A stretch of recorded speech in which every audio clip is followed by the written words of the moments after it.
Bullet Mustang, 2019, I think 50th anniversary of the Bullet Mustang. They brought these out. Came into us in completely stock form, and we've done our normal thing, and that's put a supercharger on it. What we've used is the latest version of WHIPPLE in their 3 litre WHIPPLE compressor and fitted it up to the car. Car's stock otherwise, completely stock exhaust system, completely stock engine. Everything else is standard on this car, but it has this full supercharger system. System comes with a large air cleaner system, comes with a full intercooler system, and the 3 litre compressor. And now they've gone and turned things upside down. So the intercoolers, there's 3 cores in the centre of that top plate. So, well, 1 in the centre and 2 on the sides. So very thoroughly intercooled, 3 litre compressor. Only running the 10 pounds of boost, but still running 10 pounds of boost. So let's go over the graph and have a look and see what it did.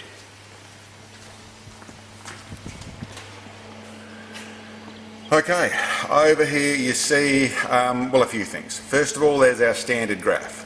Made pretty good power. These cars have direct injection as well as manifold injection. So standard they have 2 sets of injectors, so 16 injectors. It still has that. They're different injectors for the supercharger, but the direct injection injectors are still there.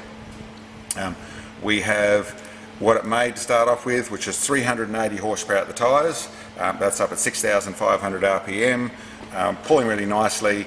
As you can see, a little bit low in the way of these things are down the bottom there, not a lot down at the 3,000 and 2,000 RPM, but being a 5 litre engine, they're pulling really nicely, and you can see it made good power at 380 real horsepower.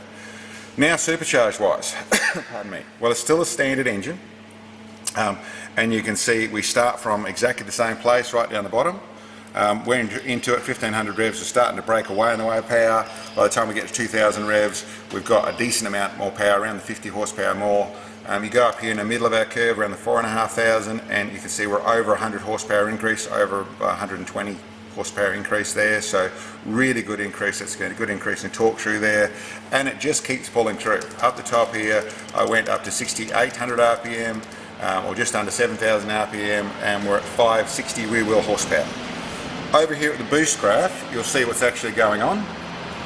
It's making a bit more boost in the top of the run.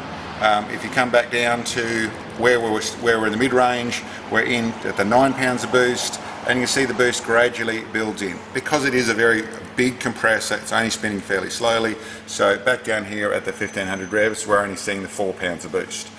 Suits the combination really well. We've yet to put it on the road, but this is very similar to the 2.9 litre systems we've done on the previous Mustangs. It's going to be a great increase to a nice iconic car, turning it a bit more into what its name says it is.